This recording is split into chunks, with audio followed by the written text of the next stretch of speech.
Fancy garment and kids mall, Ayesha Nagar police station के सामने, हजार खोली, मालेगांव।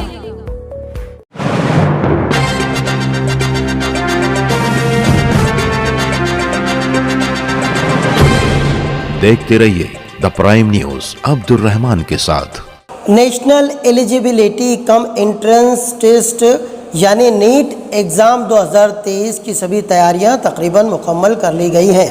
आज दोपहर शहर एडिशनल एसपी अनिकेत भारती साथ ही कॉरपोरेशन कमिश्नर भालचंद गोसावी ने जेटी कैंपस का दौरा किया और कैंपस चेयरमैन नेहाल अंसारी से गुफ्तशनीद की। मैक्स स्टेप फाउंडेशन के डायरेक्टर रिजवान बेटरीवाला भी बानफ्स नफीस वहाँ मौजूद थे, जहां उन्होंने फाउंडेशन की जानिब से होने वाले कल के एहतमाम और इंतज़ाम के बारे में सभी तफसीलात बताई और बताया कि मैक्स स्टेप फाउंडेशन की जानिब से 2000 तलबा और तालबात के लिए उनके इम्तिहान के बाद आला क्वालिटी के फूड पैकेट और पानी की बोतल दी जाएगी। साथ ही साथ बच्चों के साथ आए हुए तकरीबन 4000 से ज़्यादा लोगों के लिए नाश्ता व मशरूबात का इंतज़ाम किया जाएगा। आज रिजवान बेटरीवाला ने खुद खड़े रहकर इम्तिहान गाह के आसपास के इलाकों में जरासीम कुछ दवाओं का छिड़काव किया।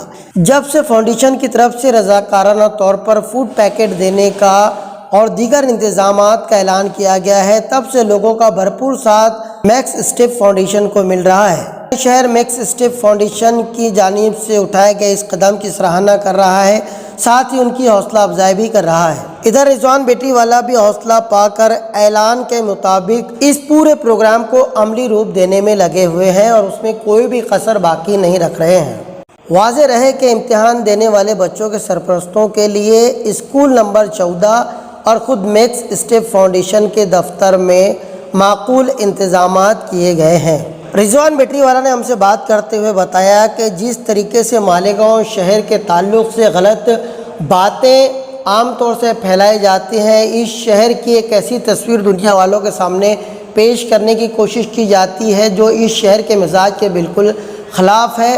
उनकी ये कोशिश और ये काविश रहेगी कि जितनी भी मनफी सोच मालेगांव शहर के ताल्लुक़ से लोगों ने बनाई है, उन तमाम मनफी सोच को बदलते हुए ये पूरी दुनिया को पैगाम देना चाहते हैं कि रोज़ अव्वल से ही मालेगांव शहर एक मेहमान नवाज शहर है और हमेशा हमारे यहाँ आने वाले मेहमानों की पजीराई की जाती है, उनकी खातिर तवाज़े की जाती है। पूरा शहर उनके इस काम की सराहना करते हुए उनकी हौसला अफजाई कर रहा है।